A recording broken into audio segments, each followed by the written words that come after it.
My stepdaughter introduced her real dad at the wedding and called me nobody. Then he pulled me aside with papers to sign. Wedding stopped cold. She said it right to my face, standing there in her white dress with that bridal glow, hair pinned up perfect, makeup flawless. My stepdaughter looked straight at me and laughed. He's nobody. Good thing I still remember his name. The DJ's mic squealed. Someone's fork tapped a glass.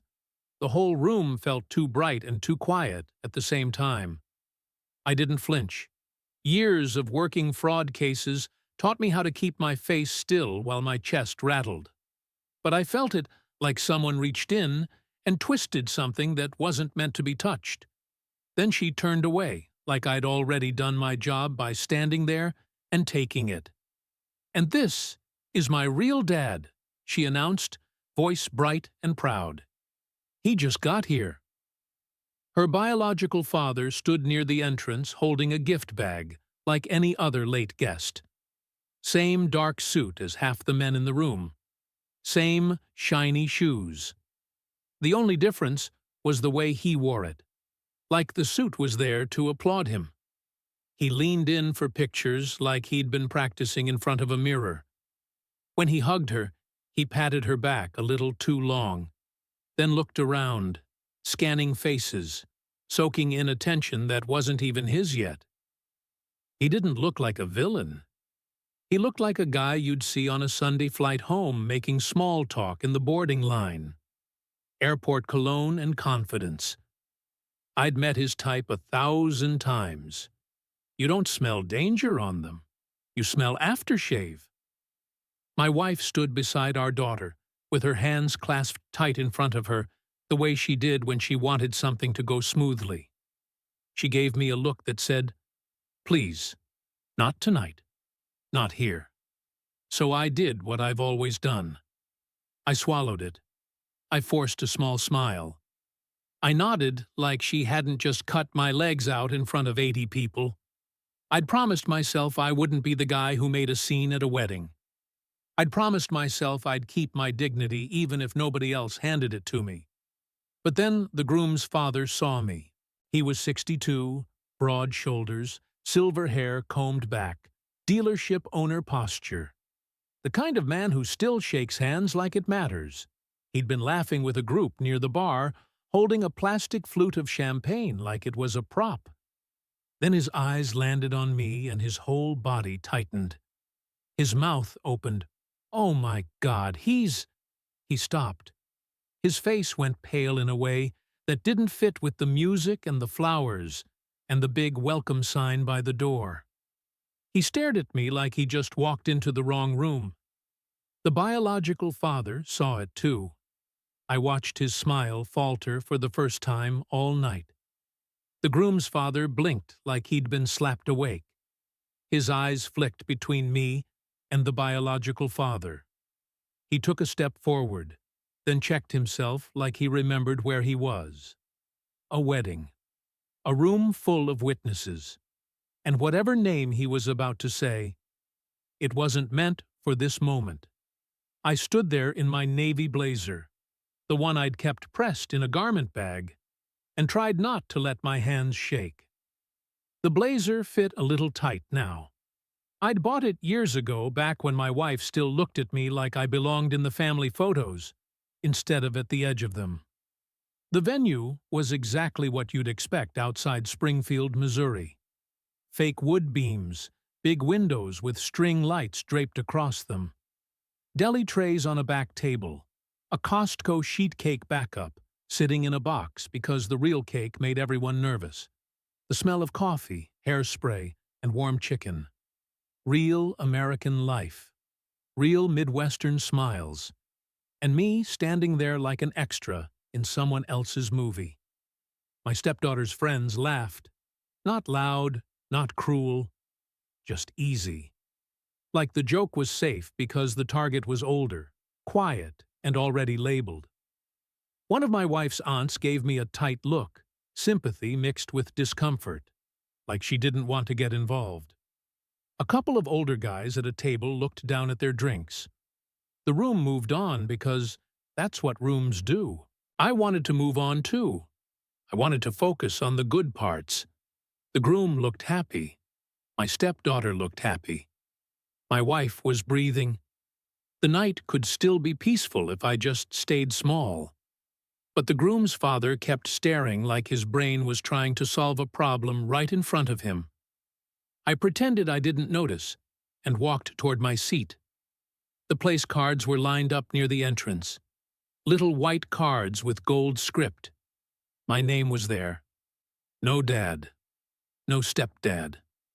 Just my name like I was a neighbor invited out of politeness. At my table, a man about my age leaned over and murmured, "You all right?" I nodded. Fine. It was the kind of lie I'd perfected over decades, the kind that kept things from getting worse. I looked toward my wife. She was laughing at something our daughter said, but her laugh sounded too high. Her shoulders were tight. She kept glancing my way like she was checking the temperature in the room. The biological father drifted closer to my wife, putting himself in her space like he'd always belonged there. I saw him lean in, say something low. My wife's face pinched. Then she smoothed it out. She nodded. It hit me slow and heavy. He didn't come back for his daughter. He came back because he needed something. That's how it always worked with men like him. They show up when there's something to collect. The groom's father moved across the room, weaving between tables with purpose. He didn't head for the bar. He didn't head for the dance floor. He headed toward the side hallway where the restrooms were, where the staff entrance was, where people went when they needed a quiet word. He stopped short of me, just close enough that nobody would think we were talking. His eyes flicked around, quick and nervous. Did you know he'd be here? I kept my voice even. No. He just arrived like everyone else. His jaw tightened. I need a minute with you. Before I could answer, my wife came toward me fast, her smile pasted on. She grabbed my arm lightly like a wife should, like this was normal. Can you come with me for a second? Her fingers pressed a little too hard through my sleeve. The biological father was right behind her, gift bag gone now, hands empty, eyes bright. Hey, buddy, he said, and the word buddy landed wrong. Too casual, too familiar, like he was trying on a role he hadn't earned. My wife's smile wavered. It's just a quick family thing. The groom's father stood there frozen mid-step, watching the three of us like he could see the whole end of the night in his head. The biological father tilted his head toward the side hallway. Won't take long.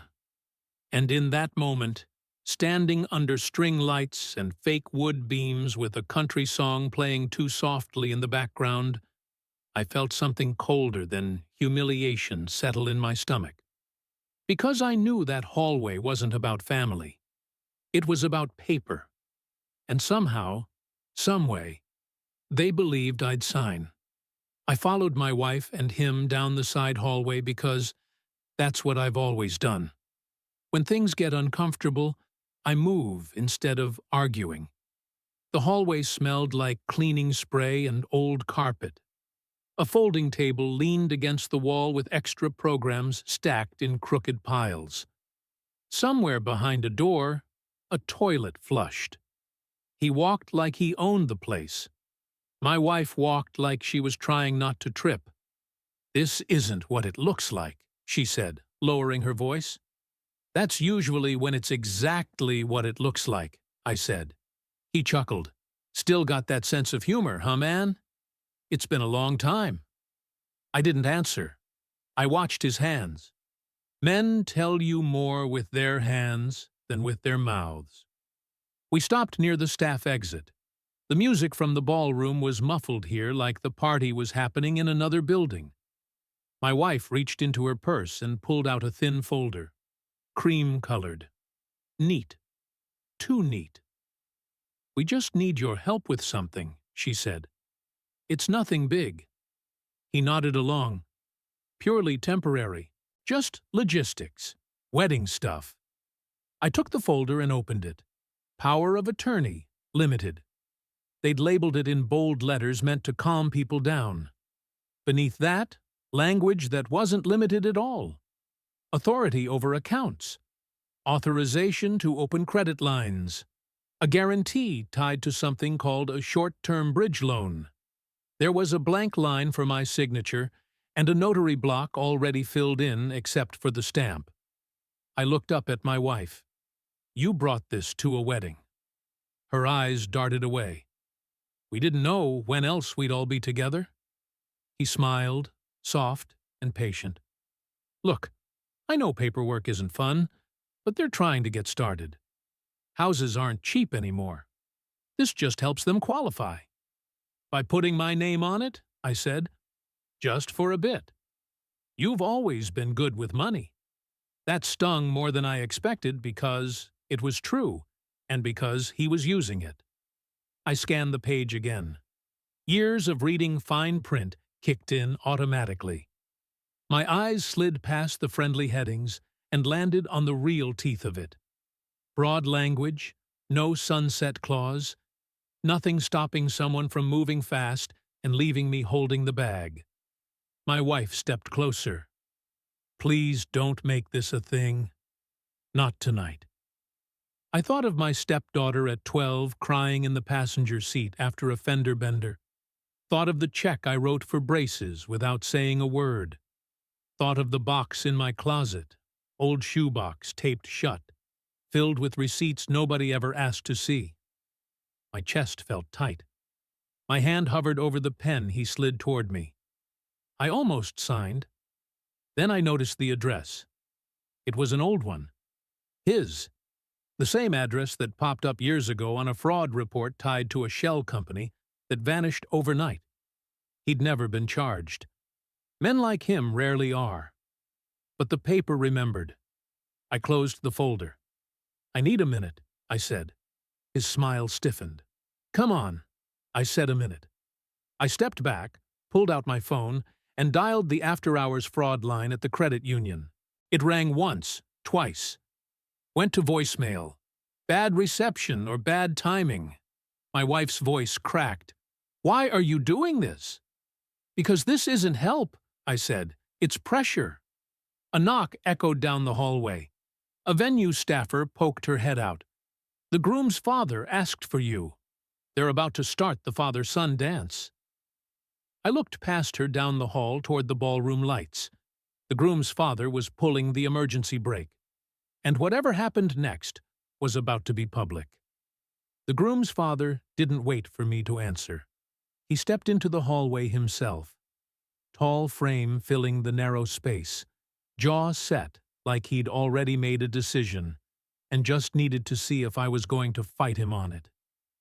"I didn't know you'd be here tonight," he said quietly. My wife stiffened. The biological father's smile thinned to a line. I nodded once. Neither did I.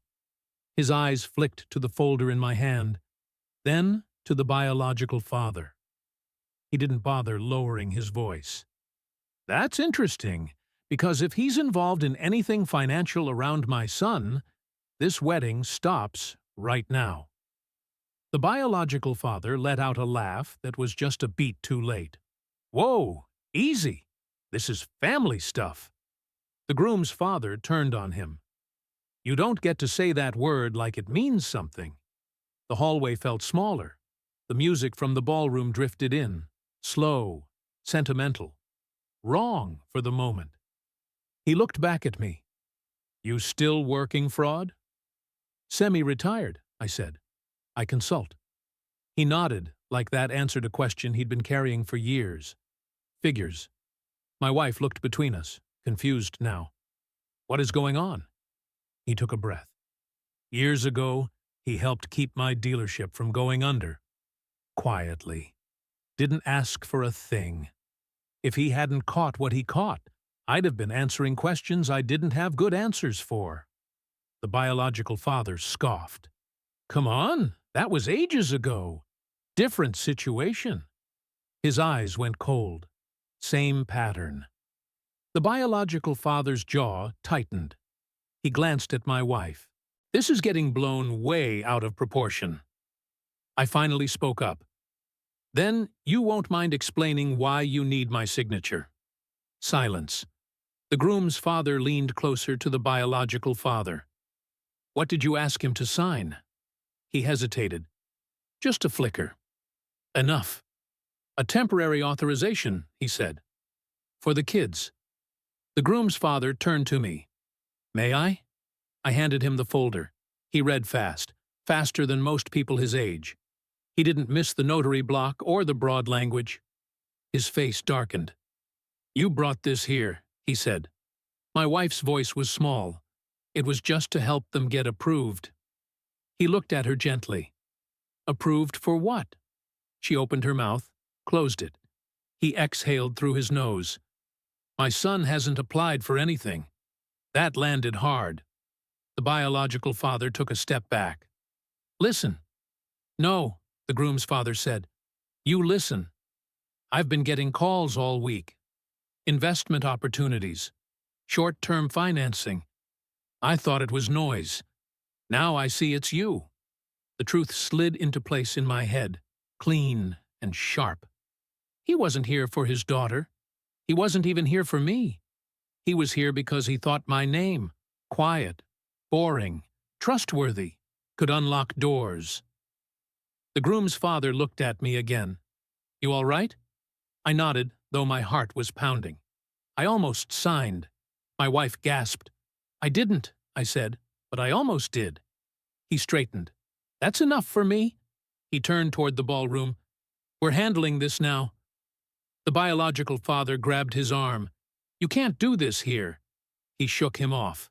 Watch me. As he walked away, my wife sank against the wall like her legs had finally given out. I didn't know, she whispered. I looked at her. You knew enough to bring papers. She didn't answer. The biological father stared at me, eyes hard now. You think you won something? I met his gaze. I think you misjudged who you were standing next to. The music swelled as the groom's father reached for the microphone and the room began to change. The music cut out mid-chorus. That alone was enough to make heads turn. He stood at the edge of the dance floor, one hand wrapped around the microphone like he'd done this before. Dealership openings, charity dinners, Rotary banquets. The man knew how to speak when people were holding forks. Sorry, folks, he said, voice calm, steady. Just need a quick word before we get started again. The room quieted. Chairs stopped scraping. A couple of phones dipped lower, curiosity replacing distraction. I was still in the hallway, close enough to hear every word, far enough to feel like I was watching my life through glass. My wife looked at me, eyes wet. Please, she whispered, don't let this get ugly. I didn't answer. I couldn't. My chest felt packed tight like someone had filled it with sawdust. He went on. Tonight's about family, and sometimes family means making sure people don't get hurt financially, legally, or otherwise. I saw the biological father stiffen. He took half a step toward the ballroom, then stopped. Too many eyes now. There's a man here tonight who doesn't like attention, he continued. A man who spent most of his life doing things quietly and correctly. A few heads turned.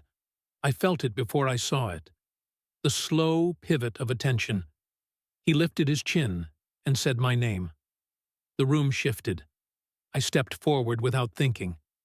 My legs moved before my brain caught up. I stopped just inside the ballroom, under the warm wash of lights, feeling suddenly very old and very visible. He looked at me. Would you mind standing with me for a moment? Every instinct I had told me to stay small, sit down, don't make waves. But something else, older, steadier, pushed me forward. I stood beside him. He faced the room again. Years ago, he helped uncover a financing scheme that would have cost a lot of families in this town a lot of money. He didn't do it for credit. He did it because it was right. A murmur rippled through the guests. Not loud, curious. He glanced sideways at me. And tonight, he was asked to sign paperwork here at this wedding that could have put him on the hook for things he didn't agree to. My wife let out a soft sound behind me. My stepdaughter stared, mouth slightly open, color draining from her face. He held up the folder. This doesn't belong at a celebration. The room went very still. The biological father stepped forward, hands raised. This is being misunderstood. It was a private family matter. The groom's father turned. Then why was there a notary block already filled out? That did it. A few gasps. Someone whispered, "Oh no." My stepdaughter's eyes snapped to her biological father. "Dad." He smiled, strained. "Honey, it's not." The groom's father cut him off. "I've already called my bank's compliance officer and venue security just to be safe." Two men in dark jackets appeared near the entrance, polite but unmistakable. The biological father's shoulders slumped. The confidence drained out of him like air from a tire. My stepdaughter took a step back, hand flying to her mouth. She looked at me then, really looked at me for the first time all night. I didn't say a word. I didn't have to. Venue security didn't grab him. They didn't raise their voices or touch his arms. They just stood close enough that everyone understood what was happening. "Sir," one of them said quietly, "we need to step outside for a moment." He looked around, searching for an ally. My wife wouldn't meet his eyes.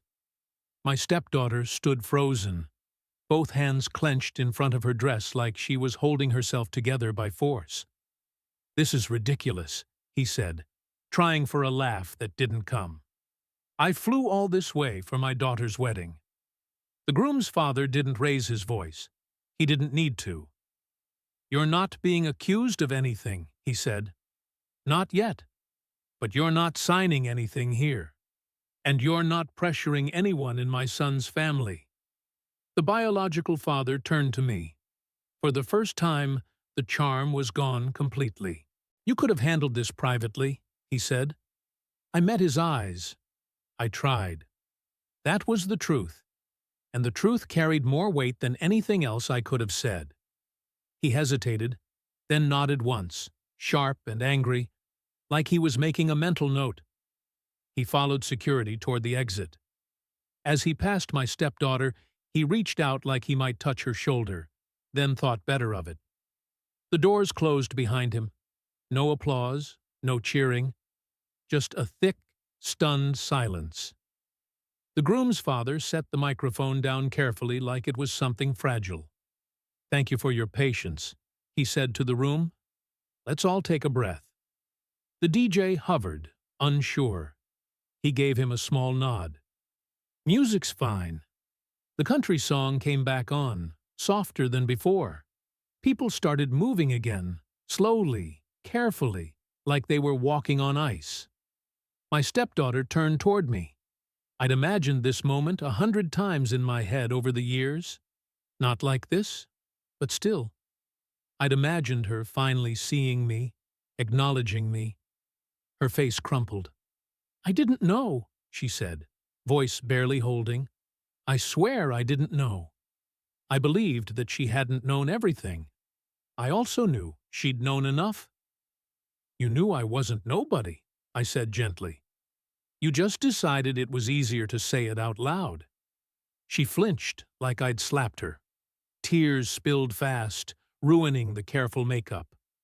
One of her bridesmaids rushed over, whispering, pulling her aside. My wife stood there looking smaller than I'd ever seen her. "I thought I was helping," she said. I nodded. "I know. And I meant it. That was the hardest part." The groom's father approached me again, lowering his voice. "You okay?" "Yeah," I said. "I will be." He hesitated. "I'm sorry this happened in front of everyone." I glanced around the room at the guests pretending not to stare, at the half-eaten plates, at the wedding cake no one wanted to touch now. It was always going to happen in front of someone, I said. Tonight just happened to have witnesses. He gave a grim smile. If you ever need anything. I know, I said. Thank you. I didn't stay much longer. There was nothing left for me there. I slipped out quietly, the way I always had. Only this time, it didn't feel like disappearing. Outside, the night air was cool and clean. I sat in my truck for a minute with the engine off, hands on the steering wheel, letting my heartbeat slow. Then I drove. I stopped at a little 24-hour diner off the highway. Vinyl booths, burnt coffee, a waitress who called me Hon without irony. I ordered eggs I didn't really want and drank coffee I probably shouldn't have. For the first time all night, my hands were steady. The diner was quiet in that late-night way. 2 other tables occupied. A couple of truckers with ball caps pulled low. A woman in scrubs stirring her coffee like she was trying to stay awake for the ride home. The neon open sign buzzed in the window. The air smelled like bacon grease and floor cleaner. I slid into a booth near the back, my blazer still on, tie loosened. My phone sat on the table beside the sugar packet holder like it belonged there. The waitress, maybe in her 50s, looked at me for half a second and softened. She'd seen men walk in with that same hollow look. "Coffee?" she asked. "Yes, ma'am," I said. She poured it without rushing, like she wasn't trying to get rid of me. "You coming from an event?" "A wedding," I said. She nodded. "Those will do it to you." I almost laughed. Instead, I stared into the cup. The coffee was too hot, then suddenly not hot enough. That's how the whole night felt. My eggs arrived. I took 2 bites, tasted nothing. I kept thinking about my stepdaughter's face when the room turned on her real dad. How fast pride became panic. How quickly a person can realize they built their whole identity on the wrong story. I didn't feel triumph. Not the way people imagine revenge feels. There weren't fireworks in my chest. There wasn't some big gotcha moment where I felt taller. What I felt was tired. Deep bone-level tired. The kind you get after holding your breath for years. I'd spent a long time being careful. Careful not to push too hard. Careful not to complain. Careful not to look like the stereotype. The stepdad who wants credit. The older husband who can't handle his wife's adult daughter. I was careful because I love my wife. Because I wanted peace. Because I thought if I just stayed steady, the family would settle around me like a board finally nailed down. But families don't settle around you just because you're sturdy. Sometimes they lean on you because you're sturdy. Sometimes they lean until something cracks. My phone buzzed. My wife. I stared at her name. My thumb hovered over the screen. I let it ring twice, then answered. "Hello?" Her voice came out small, raw. "Where are you?" "At a diner," I said, "off the highway." Silence on her end. Then, "Are you okay?" I exhaled slowly. "I'm breathing." She made a sound, half laugh, half sob. "I didn't know. I swear I didn't know it was like that." "I believe you," I said, "and I meant it. But you knew it was something. You knew enough to bring papers." "I was scared," she whispered. She said he had a plan. She said the groom's father had connections and that this would all work out. That it was just a bridge loan, just for a few months. She said you'd understand because you're good at this. I stared at the diner napkin in front of me, traced the edge of it with my finger. Being good at it is why I didn't sign. Her breathing hitched. "I feel sick." "Yeah," I said quietly. "So do I." More silence. I could hear faint noise behind her. Voices. Maybe the wedding still stumbling forward. The DJ trying to patch joy back onto the night. Then she said, "She keeps asking for you." I didn't answer right away. I thought of that moment earlier, my stepdaughter's voice bright and cutting, That laugh when she said I was nobody. I thought of the way she'd done it with an audience, like she needed the room to agree. Finally, I said, "Tell her I'm safe. Are you coming home tonight?" I looked out the window at the dark highway, the occasional headlights sliding by. I pictured my house, quiet, familiar, the chair I always sat in, the closet where my shoes were lined up by habit. "I'll come home," I said, "just not right this minute." "Okay," she said, like she was trying to be brave. "Okay." Before she hung up, she added, "I'm sorry. I'm so sorry I let you stand there alone." That sentence hit me harder than the insult at the wedding because it was the truth. Not just tonight. For a long time. "I wasn't alone," I said. "I just looked like it." After we hung up, I sat there with my hands around the coffee cup. My fingers finally felt warm again.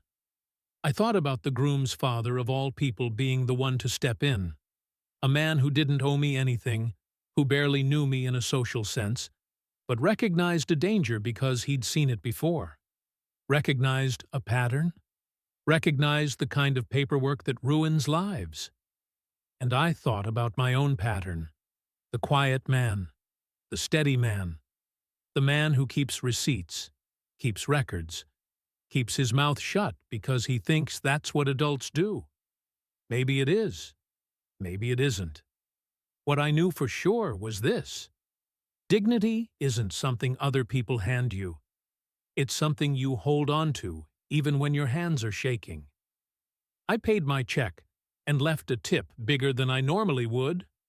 Not because I was trying to buy kindness, just because I felt grateful for the simple human act of being treated like I mattered for 5 minutes. On the drive home, the radio played an old song I hadn't heard in years. Something from the late 70s, a voice rasping about hard times and still getting up in the morning. I kept it low. I let the road do what it always does, give you space to think. When I pulled into my driveway, the house was dark except for the porch light. My wife always left it on when she wanted me to come back safe. I sat in the truck for a moment with the engine off, listening to the ticking of the cooling metal. I wasn't sure what the next day would bring. A fight, an apology, maybe both. Maybe a long, slow rebuilding, the kind people don't post about online. But I knew one thing. They called me nobody. And nobody was the only one who read the fine print. If you've ever been made to feel invisible in your own home, if you've ever swallowed your pride just to keep the peace, please hear me. Peace that depends on your silence isn't peace at all. It's just quiet. Take care of yourself. Protect your name, your money, and your dignity. Thanks for watching. If you enjoyed this story, please like and subscribe.